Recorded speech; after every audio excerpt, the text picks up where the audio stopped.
Ano ai me ke aloha ia kako a pau o wau no ho'i o Leone Saaga o David Maluai Keo laua o Angeline Lina Rivers ku'umau makua e like ho'i me ku'u makua kane he kama wau no ka ahupua'a o hau'ula ma ka moku o ko'olauloa ma ka moku puni o ahu ma Hawaii nei. Ua hiki mai ku'u makuahine mai Aotearoa, Pago, Tutuila, Amelika, Samoa, Alotopa, Pesenga, Fasito'otai, Upolu, Samoa kekahi. Mahalo ho'i no na kanaka maoli o keia aina nei ma uta o ia ho'i na Utes, na Goshutes, na Paiutes, na Shoshone, na Navajo, a me na Hopi. He leo mahalo nui ke ia I ke la mau kanaka o ke ia aina nei no ko lako aloha ia mako na kanaka o iwi mai ka moana nui a kea kekahi. He leo mahalo ia Oreta, ia Oia ho'i ka Pacific Island Empowerment Group a me Pictar a me Susi mahalo nui no ke ia manawa no ke kono ana mai ia'u e wala'o ia'u ko I ke ia po. Hau'oli wau ha'a wau kekahi. Hau'oli wau I ka ike ana I ka ho'olohe ana I ku'u hoa kekahi oia ho'i o kumuhina. No leila he leo mahalo a he leo aloha ke ia ia oko pakahia pau. Aloha and talofa. So first off, when Retta asked me to speak tonight, of course I just said yes. And then I was, what am I supposed to talk about? Typical, yeah, your friends ask you to do something. And as far as how we've grown up as, you know, Po'e moana nui. I will talk about that later. We just say yes. We just dive into it. But sometimes we have to pause and we have to say, oh, what are we talking about? So when she told me that we were, I was to speak tonight for the Empowerment Summit, Women's Empowerment Summit, and she told me that the topic was Pacific women, gender equity, and racism. I had to pause and I told her, I don't think I'm the right person to talk about that. Hina, yeah, but me, Ole, not really. And so we talked a little bit during that phone call on what things I could go over. And I'm over our Pacific Islander initiative at UVU with our multicultural office. And so I thought a little bit about higher education and how I'm helping to serve our Pacific Island students and community at UVU. And so that's kind of where I thought I was going to go with tonight. But then I kept texting or emailing her and I was like, I don't know what I'm going to talk about. I don't know what I'm going to talk about. And so basically she told me to be myself. So I'm going to be myself tonight. And this is who I am, gang.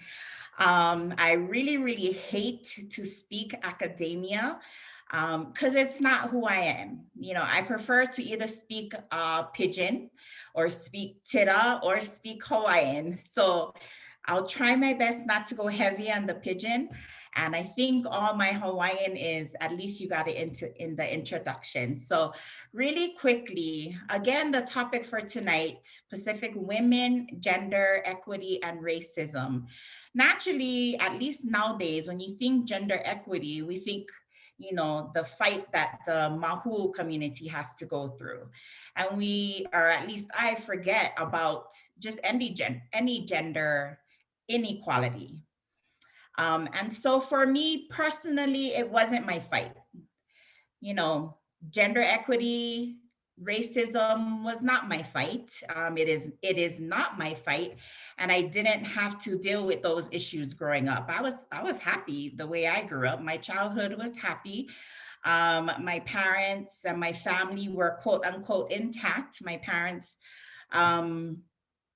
are still, even though dad has passed, but are still happily married. So I came from a happy family and I didn't have to deal with those issues. Did I witness some of it? Of course, yes, I did. But living in Hawaii, for the most part, we are a melting pot there in the middle of the ocean. And all these cultures coming through Hawaii, we get to see a lot. And for the most part, we are kind of immune or vaccinated to racism. And that's a whole different story. We're not going to talk about that for now, but for the most part, growing up, we are accepting of all people. We are accepting of all genders because we have family who are Mahu and we grew up with them and we know the nuances. And so, we're all encompassing of that. And so tonight, of course, I said yes to Areta, and I had to stop and I had to think a little bit about what I was going to talk about. So first thing, I've been a student and an educator of the Hawaiian language for the past 20 years, and I'm very proud of that. So just indulge me for a little bit. We're going to talk about I'm going to teach you one Hawaiian word.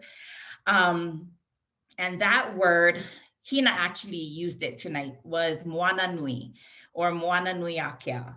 And I have a colleague at UVU. You may know him. Some of you may know him, Victor Narsimulu. We have an issue with using the word Polynesian or using the word Pacific, because of course that's not indigenous to our languages. And so the Hawaiian word for the day is moana nui or moana nui akea, which is basically the vast body of water that we know as the Pacific. And so nakamoana nui akea e ho'opili mai ia kākou. The moana nui akea is what connects all of us.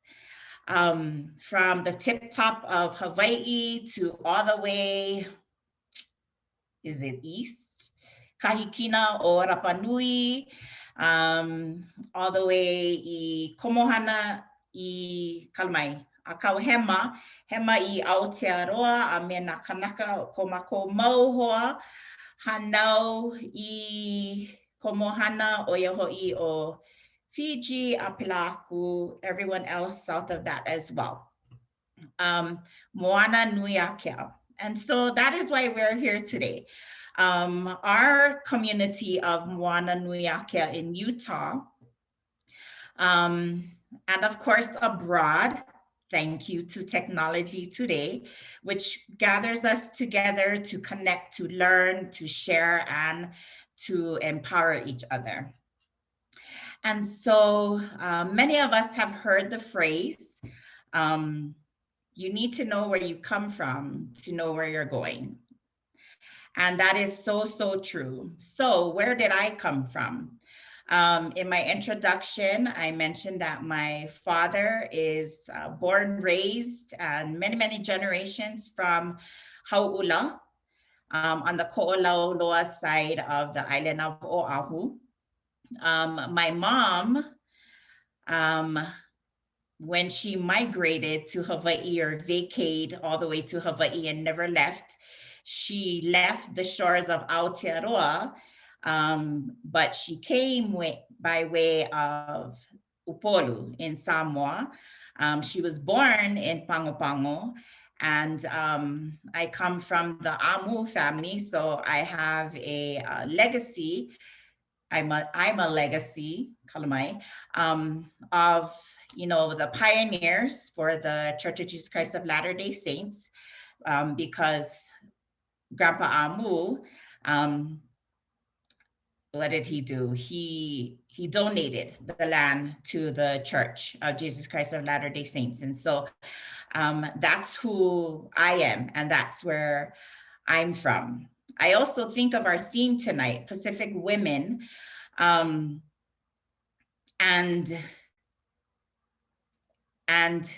their fight from the past, from my past, the Pacific women heroines, or Me'e Hawaii, the Pacific women, or Kalamai, the Me'e Hawaii Manawahine, are women heroines from Hawaii, because that's all I knew, that's all I learned about. They did have to fight both gender equity and racism. And I thank my Samoan husband who pointed out that fact to me. And so, again, it wasn't my fight, but through their fight and through their sacrifices and through their overcoming obstacles and breaking barriers and paving the way, I am here today. And so I pay tribute to some of these women, starting off with Ka'ahumanu, who was the wife of Kamehameha Nui, Kamehameha the Great. And what did she do? She accepted Christianity. For some Hawaiian, for some Po'e Hawaii or some Hawaiian, they don't really care about that because, you know, they don't believe in Christianity. But for me, my upbringing, I do. So I'm grateful for her for accepting Christianity. She kind of was the start of the abolishment of the kapu system. And so she overcame a lot of odds to be an example of that. Then I think of Queen Emma. She is wife to Kamehameha Eha, Alexander Liholiho, and she was one of the forerunners in healthcare in Hawaii. And so when you think of Queen's Hospital, for those of you who know, it's because of Queen Emma. And it's because of the disparity of the health, the demise of our Native Hawaiian people because of all the foreign money that they brought into Hawaii. So that's Queen Emma. My favorite is Ruth Ke'elikolani, because at a time of Western colonization, and you saw a lot of our ali'i, you saw a lot of our royalty embracing colonization and embracing these new things, these new shiny things. I mean, Kalakaua built himself a palace. And so Princess Ruth Ke'elikolani, she was a traditionalist, and she wanted or believed in our traditional customs, and she wanted to show that she embraced our language and our cultures and tried to perpetuate that. Unfortunately, she didn't live long. And she at the time was also the wealthiest person in Hawaii. And she bequeathed to her cousin just before she died all her land. And so that brings me to Bernice Pauahi Bishop, who I myself and Hina are benefactors of, because if it weren't for her, we graduated both from Kamehameha, and Bernice trusted her husband, and so, you know, she believed in education for her people, and so Kamehameha schools and estates, bishops' estates, are all because of Bernice and Ke'elikolani. So those are my heroines, and those are women that I think about, and who had to deal with gender equity and racism at the time. And I didn't really think about that until now. And so I am here today standing on the shoulders of these women, and I'm blessed to live in a time where I am afforded my freedoms because of their efforts. And so many of us have benefited from their sacrifices and the sacrifices of other women and men, because it's not just women, it also is men. Everyone works together so that our lahui and our ohana or our ainga or our whanau or our family, we all can progress and to learn and move forward. And so that's where I come from. And so where did I go? Where am I going? First of all, a question that came to mind was, who am I? Who are you? So think about who you are. Some of you might be like me. So growing up, I was a daughter, a sister, a granddaughter, a niece, a cousin, a friend, a best friend. local girl, Hawaiian, Samoan, Chinese, German, and a Mormon. That's who I was, and that's who I am still today. But I'm also now a mother, an educator, a student still. And like I mentioned before, and you've already heard, and again, what I'm very, very proud of is being a student and an educator of Olelo Hawaii, Hawaiian language. And that is where my va'a landed, and that is what I've been a part of for all these years since I've been a mom, actually, is building and perpetuating the Hawaiian language, whether it be in my home, whether it be with children in Hawaii for 10 years prior till I moved here.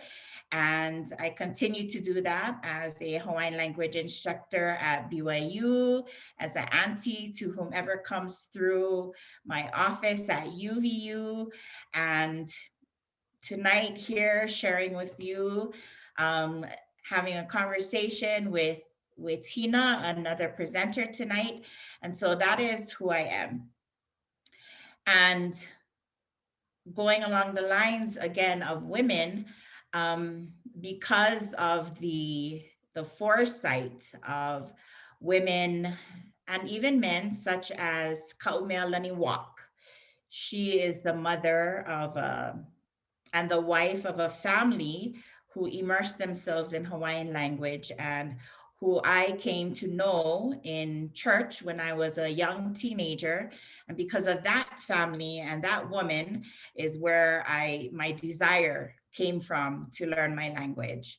And then I did learn my language and was part of the same organization that Kaumealani Walk was. And that organization is Ahapunana Leo. They are the not forefathers, they are the Alakai, the leaders of this language movement. And if you ever get a chance to hear and listen to, because it is on YouTube, Lolena Nichols. She is a Mana Leo, a native speaker of Hawaiian from Ni'ihau as well.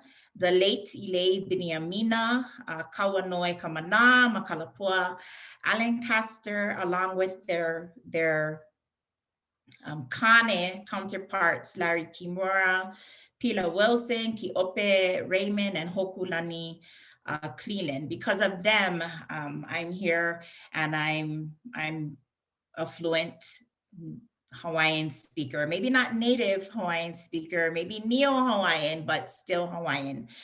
And many people say that it's not an active language, which is partially true. It's not an active language because everybody in Hawaii can speak English. And those who can speak Hawaiian, our first language is English for the most part.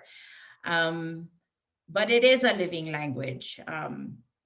I argue when people say it's not a living language. It is a living language, and I'm proof of that, and my children are proof of that as well. And so what do we face today?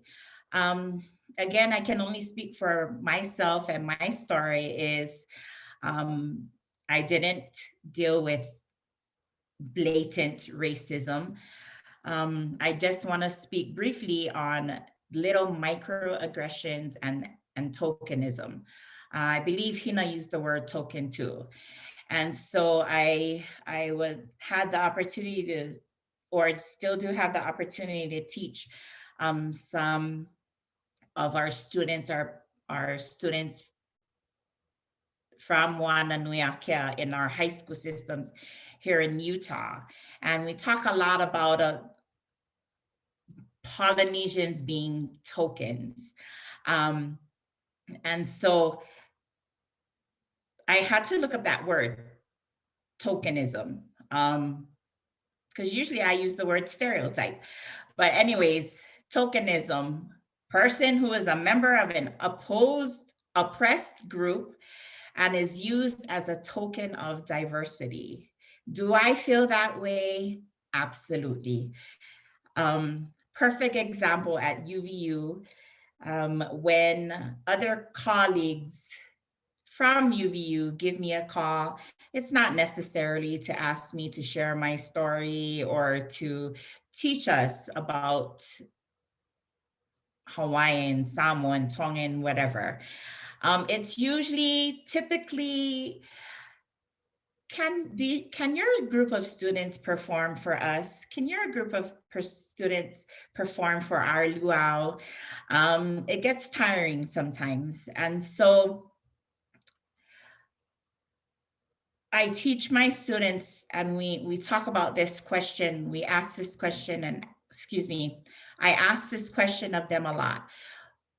What does a Polynesian or Pacific Islander, whatever term we want to use, what does being that mean to you? And so, of course, the first three answers that our students always gives, oh, we're athletes, oh, we're entertainers, oh my gosh, we can cook and eat good food. And that's it. That's the typical stereotype that everyone thinks about us. And does it get old? Yes, it does. But of course, we do excel in those areas. Let's not forget that. But we want to get away from the mentality of being that. Some of my students, they just kind of give up or they settle. To hear them say, I give up. You know, some people will ask, what is a Tongan? Or what is a Tahitian? Is that like being Hawaiian, or do you guys do the hula? Asking a Samoan, can you do the haka for us? No, that I'm Samoan, I can't do the haka. I might know it, but I can't do the haka. Or a tall Samoan boy asked all the time, how come you're not playing football? Well, because I'm not interested in football. I'm interested in computers. Just those typical stereotypes. And it's sad to hear our students say that they give up.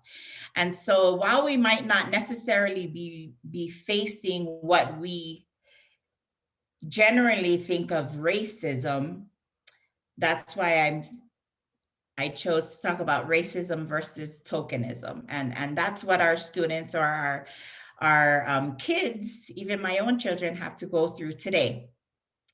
And it is sad to hear them just settle and then just to give in. And so what I try to teach them is to speak up and to explain. Some of our kids, you see it in Chinese culture. My friend's name is Boyi, but she goes by Sarah. And we see that a lot. We see our students, or at least my children, you know, what's your name? My name is Keaunui, but nobody can say it. So everybody just calls him Conrad. And yes, I did give my children English names, sorry. But at the same time, they use both, or they use the one they identify with, whether it be Keaunui or Rarotonga or Kavika or Latsafale, So'i, Nono'a. And my little baby Nono'a will give up because people want to call him Noah, or they want to call him Nono. And I get offended because of that, because your name is Nono'a. Teach everyone your name. So those are the little either microaggressions or that we face sometimes today. And that's just our names. And so I try to teach my students that we are more than that. We have people in academia. One of my heroes growing up with that lived just 5 houses up the road from me. Her name is Dr. Halai Valu Ofahengawe, and she's about 6 years older than me. And I was this little girl that followed her all around, and she let me. And I was impressed as a young teenager when she finished college a little bit early. When she finished college and went on her mission and came home, and now she's Dr. Halaivalu. So I looked up to her for the longest time. And she comes from, her background is academia, and I believe, I think in social work. Sorry, Valu, I forget. And then I look at my own doctor, Dr. Shimizu, Japanese last name, but Hawaiian as well, who delivered two of my babies. And I thought it was pretty interesting um, to see not the Palangi or Haole doctor that I was accustomed to seeing earlier with my older children, but now um, I have a native Hawaiian who's not just the nurse, but she's also the doctor, and she delivered my baby. So for me, that was inspiring. And then I'm not in Hawaii, but I'm a fan of Andrea Tupola because number one, of course, she's native Hawaiian. She's a Kamehameha graduate. She's in politics. She's serving her community in Waianae, and she ran for governor. She didn't win at the time, and I'm hoping that if she ever runs again, she wins again. But to see her and in that realm of politics is inspiring to me. And as a educator at UVU, I'm a huge fan of our aviation program simply because not every school has aviation. But my own director, Dara Snow, her father, Stanley Snow, I believe was the first Samoan pilot in the military. And I watch my students, especially a lot coming in from Hawaii and even here in Utah, a lot of our students from Wananui Akea, and not just the Kane, not just the men, but also our Wahine, who are in the School of Aviation, who are flying planes. A lot of times I joke and I talk to my students when I visit the schools here. I ask everyone, because I used to work reservations at Delta, and I asked the students, how many of you have parents who work in the airlines? Everybody raised their hand. How many of you have parents who work the ground? A lot of students raised their hand. How many of you have parents who are in reservations or work at the desk at any airlines here in Utah? A lot of them raised their hand. We all know why there's a lot of people from Wananui Akea that work airline, because we want to be connected to home. But then when I asked them, how many of you have parents who fly the plane? Nobody raises their hand. So I encourage my students, you can be one of those things. You can be a pilot, you can be a doctor, you can be a professor in academia. I think I saw Kavika Allen on here as well, and Hoku on here as well, and Linge from home, all doctors. And I was feeling a little bit small, but you know what? I don't feel small anymore because I am who I am, and I own it. But everyone getting ahead, but not to forget everyone, not to forget where we came from, and not to forget our culture, and not to forget those who are still our farmers. Whether it be in Samoa, farming the land, raising the pigs, and in Hawaii. I have three special family members of mine who all happen to be granddaughters of three sisters who are my aunties, who are just killing it in Hawaiian language, sustainability, working the lo'i, which is, what is a lo'i? Taro patch, working the lo'i, working the loko'i'a, our fish ponds, and they're absolutely killing it. And I was so proud, and I cried to see a panel conducted, Maka'olela Hawaii. It might have been a year or two ago, about sustainability in Hawaii. And it was just all Maka'olela Hawaii. Everyone who was part of that audience, you either understood or you had to wear the earphones with the translator on the side because it was just conducted Maka'olela Hawaii. And I cried to see that, and I cried to see my little cousin on part of that panel, because we forget, and sometimes we minimize those who are still advocating our cultural ways, which is malamakaaina, farming, ho'okele. If you don't know, I hope all of you know on watching tonight, know the story of Hokulea. Um, and our Kilohoku, holistic healing. And of course, for me, the Olelo, Korero, is it Ngangana? I forget. I need to learn my Samoan now. So we have so many, many, many great things to offer, and we're not a token. And we all know that. We all know that here. But this is what came to mind when I thought about these issues is, again, I'm not facing racism, but we are facing tokenism. And we're not here just to provide entertainment for your luau. I teach everybody in my class, Auntie doesn't use the word luau for party. We pa'ina, yeah?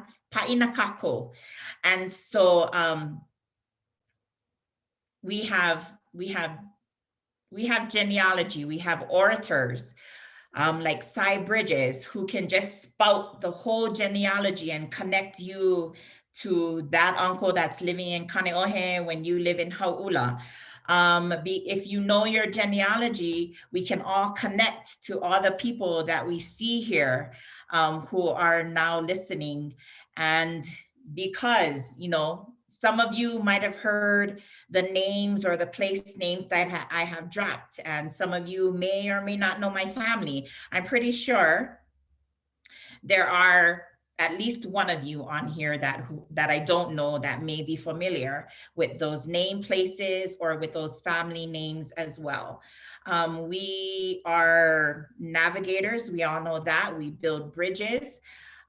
We value ohana. We value family. We value respect.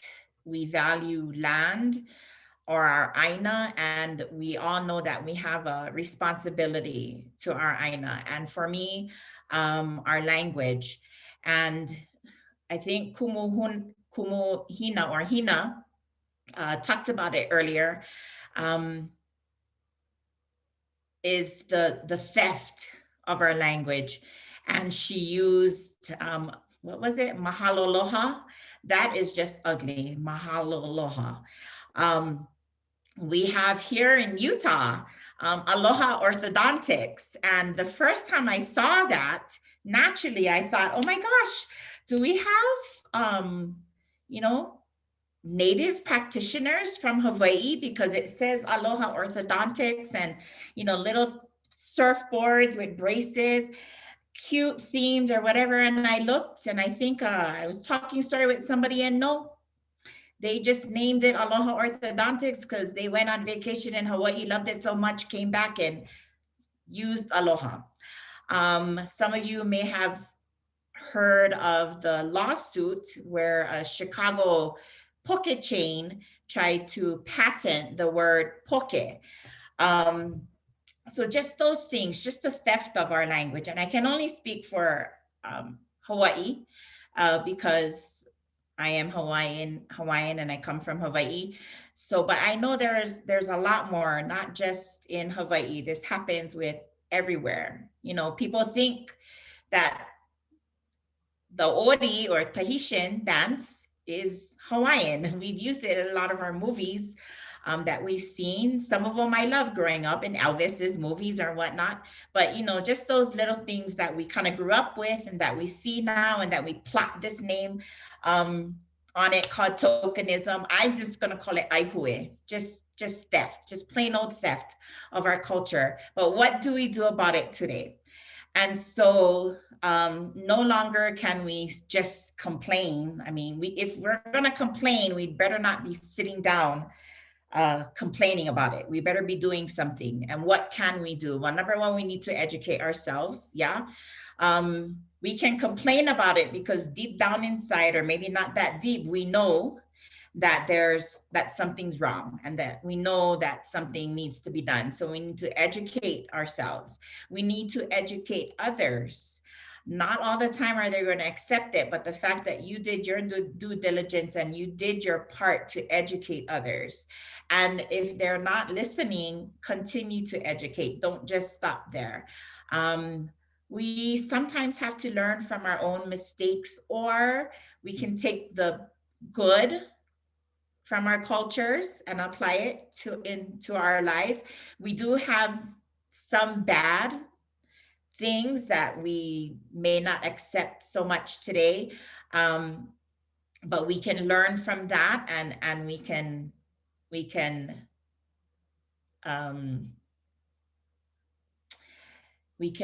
from it, and we can take the bad and turn it into a good. With everything that happened with Mauna Kea, and then after that, I just saw Mauna Kea, and then we had COVID, and then we have Black Lives Matter, and now we have Asian hate.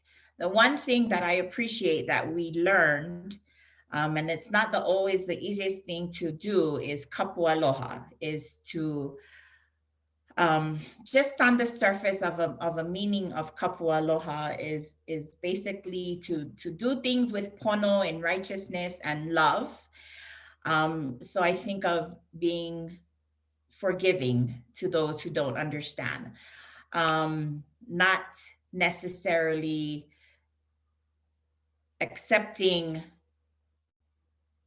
either what they wronged us with, or what they did to make us mad or make us sad, but to still be diplomatic about it, and to still forgive. And then again, that whole cycle, educate yourself, educate each other. I've learned so much, and I'm still learning. And most importantly, to speak up.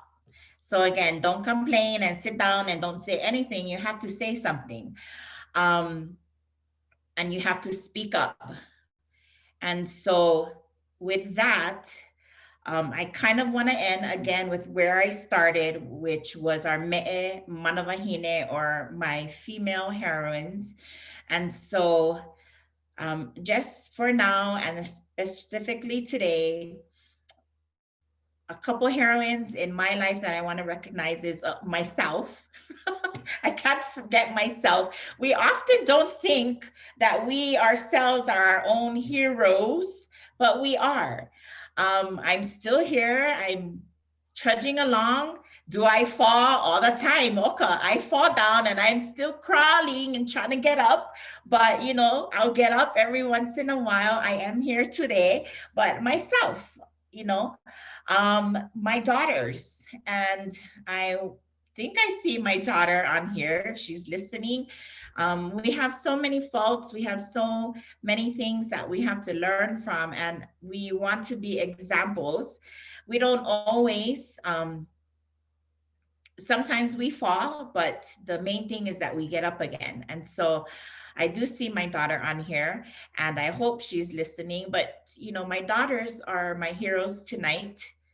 I guess maybe my sons too, but we're talking women. Yeah, it's Women's Summit. Yeah, so my daughters, my mom.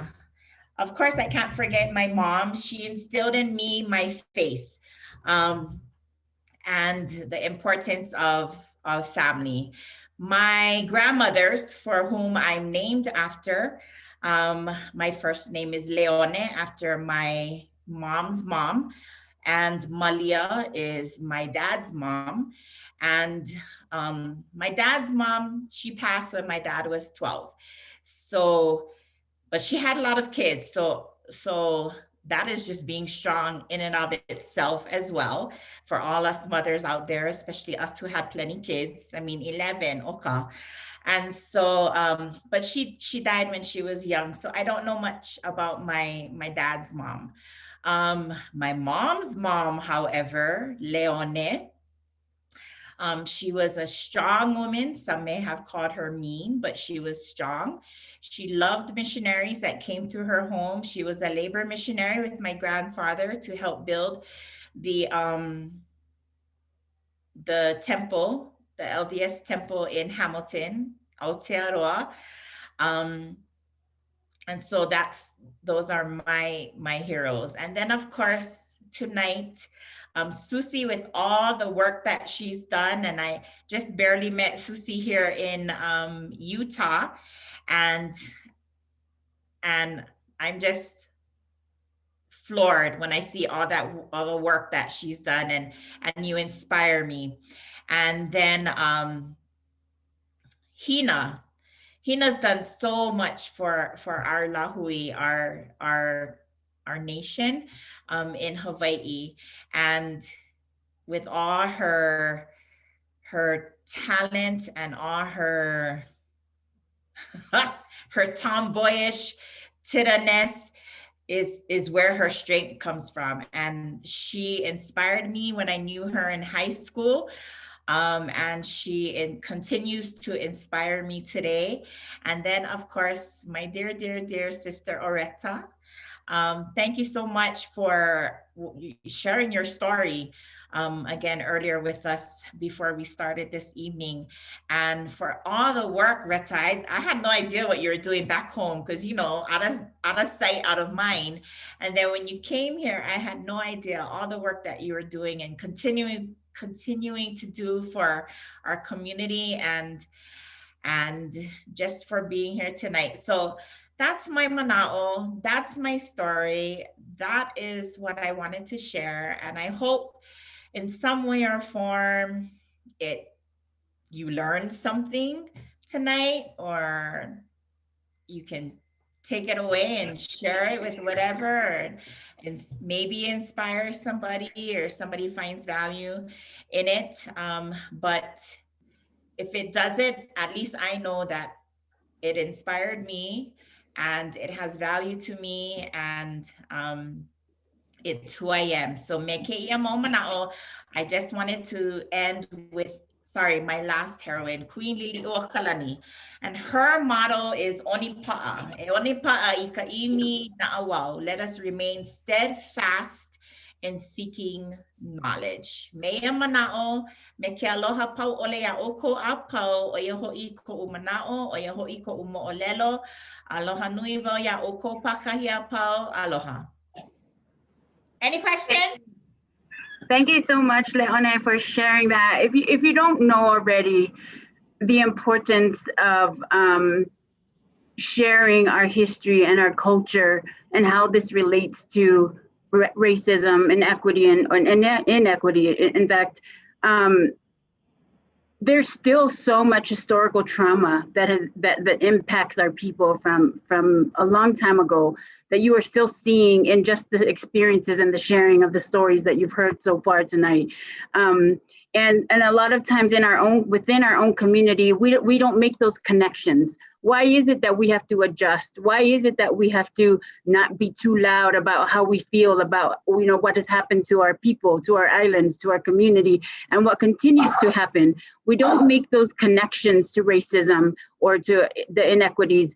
But you know, in times like this, where this is what the climate is in our world, that the pandemic has demonstrated so much how we have suffered so long because of these inequities.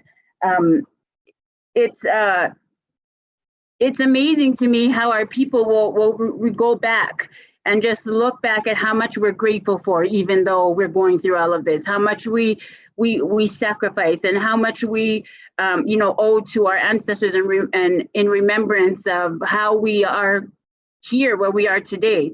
You don't see a lot of us, I think, in activism or activist work because of that humility, that cultural humility that sometimes tells us, okay, I know that we have been done wrong, but this is where we're at. Our parents wanted better for us, so we're trying to do better. But does that mean that we have to fully change who we are or forget who we are? And I think no. And I think you've heard that through Kumuhina's sharing and through Leone's sharing, that it's time we stand up and share and talk about these really hard topics that our community has a hard time talking about, or that may not think they're I don't know, they're worth talking about. Because like Leone said, some feel like they haven't been impacted by the racism. But when we look at like the things she shared about tokenism and all of that, those are things that have caused that for us and our communities. So I'm so excited to share. Unless does anyone have any questions or comments that they'd like to share? You can just unmute or. I would just like to say thank you for sharing, and I think if we learned anything from this little segment from both Hina and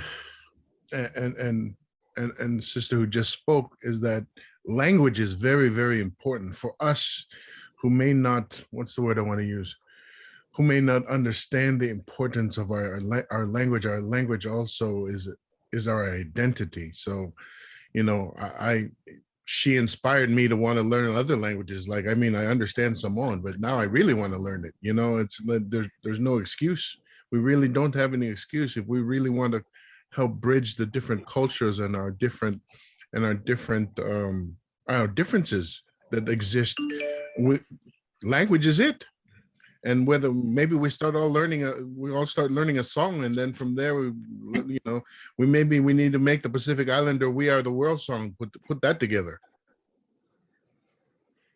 Thank you, Paul. Leone, I think Tile had a question about in regards to education. Are there any educational websites that we can share with our networks, or resources that we can share with our networks in education? What kind of education workshop websites? Because yes, there are. Cultural. Yes. Cultural resources. There are.